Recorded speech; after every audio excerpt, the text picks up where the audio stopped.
ये अब जो है इखलाकी ग्राउंड पर अब आप आ गए। जब आपके पास हकायक खत्म हो गए तो अब आपने ये बात करना शुरू कर दी। देखिए, मैं आपको ये बात बताता चलूं कि यहाँ पे पाकिस्तान के अंदर में बैठ के ये आपको बात बता रहा हूँ, आप वहां हिंदुस्तान में बैठे, हमारा मसला सिर्फ और सिर्फ ये है कि हमारी बात जब आप तक पहुंचती है तो उधर से पहले से आपने एक जवाब तैयार किया होता है, जो एक मखसूस जवाब आपने देना होता है, आपसे डिबेट भी गुजर जाती है।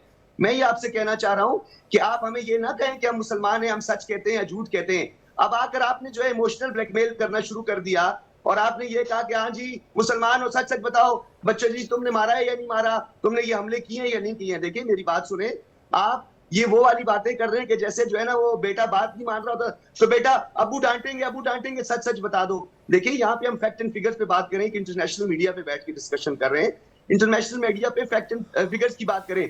मैंने आपको जितने वाकयात बताए आप उसको काउंटर करें, आप कहीं उसको काउंटर करें। आप मुझे अर्नब गोस्वामी, मैं काउंटर तो कर रहा हूँ, काउंटर करें। आपका कहना है कि आप इन्वॉल्व नहीं हैं। अपने फॉल्स फ्लैग ऑपरेशन जिनका मैंने जिक्र किया है, आप काउंटर करें कि हम झूठ बोल रहे हैं। आप ये बात करें। आप आते हैं और आप आते साथ कह रहे हैं जी नहीं नहीं नहीं नहीं मुसलमान तो सच बोलता है, बेटा जी बता दो आप लोगों के टेररिस्ट आए थे। दिस इज नॉट अ वे। थोड़ा सा जो है आप बात को उस पैराए में करें कि जिस पर डिस्कशन हो रही है। मैं जनाब बहुत गहराई से बात कर रहा हूं। मैंने आपसे पूछा राणा पाकिस्तानी था या नहीं था। सच्चाई से बोला जा सकता है ना, आगे बढ़ना है। अभी हिंदुस्तान सच्चाई में पर बैठा बोलेंगे हुआ, तभी आगे बढ़ेंगे। हिंदुस्तान में कारगिल किया या नहीं किया, पाकिस्तान आर्मी ने कारगिल किया या नहीं किया, सच्चाई से बोलेंगे आगे बढ़ेंगे। आपके नॉर्दर्न के सोल्जर वहां इन्वॉल्व थे या नहीं थे, आप सच्चाई बोलेंगे तभी तो हम आगे बढ़ेंगे। आगे बढ़ेंगे क्योंकि आपने तो बात खत्म कर दी है बोलकर कि आपके यहाँ पर वो जो मिस्टर शमी है उन्होंने तो कह दिया कि हमें यही नहीं पता राणा कौन है, हमने तो पहली बार नाम सुना है। ये तो एक बहुत बढ़िया बात है। अगर आपको पता ही नहीं है तो फिर आप इस शो में कर क्या रहे हैं?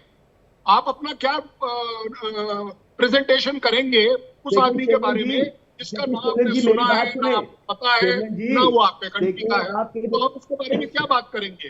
तो ज्यादा बड़ी बात यह है बुखारी भाई कि यस, हमारे को टेररिज्म की तरह डिफाइन करना चाहिए, हमें उसे एक्सेप्ट करना चाहिए। टेररिज्म किसी भी तरह का हो।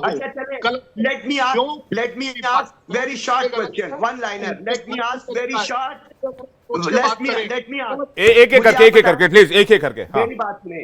अगर आप ये बात कर रहे हैं कि हमने टेररिस्ट को टेररिज्म कहना है, दहशतगर्दी को दहशतगर्दी कहना है, बिला तफरीक कहना है, मैं आपके साथ इस बात के लिए तैयार हूं। आप मुझे सिर्फ एक बात बता दें, सिटीजन अमेंडमेंट एक्ट का कानून इंडिया में पास होता है, फिर यार अकलियतों की सुने ना आ जाए ना आ जाए। अब बात सुने, मैंने आपको जवाब नहीं दिया ना, इंटरप्ट तो नहीं किया, मैं इंटरप्ट तो नहीं किया।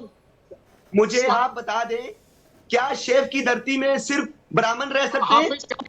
मुझे तो ये नहीं समझ आ रही आप कहां से आप जवाब नहीं देंगे। प्रॉब्लम ये है, आप इसलिए मैंने आपको ऐसा सच्चा पाकिस्तानी मुसलमान होने के नाते कम से कम एक बात तो बोला जा सकता है। आपसे रिक्वेस्ट सिर्फ इतनी करी थी कि सच्चाई से आप बात कर दें। सीएए को आपने टेररिज्म में डाल दिया। अरे सीएए के ऊपर एक अलग डिबेट कर लो मेरे साथ।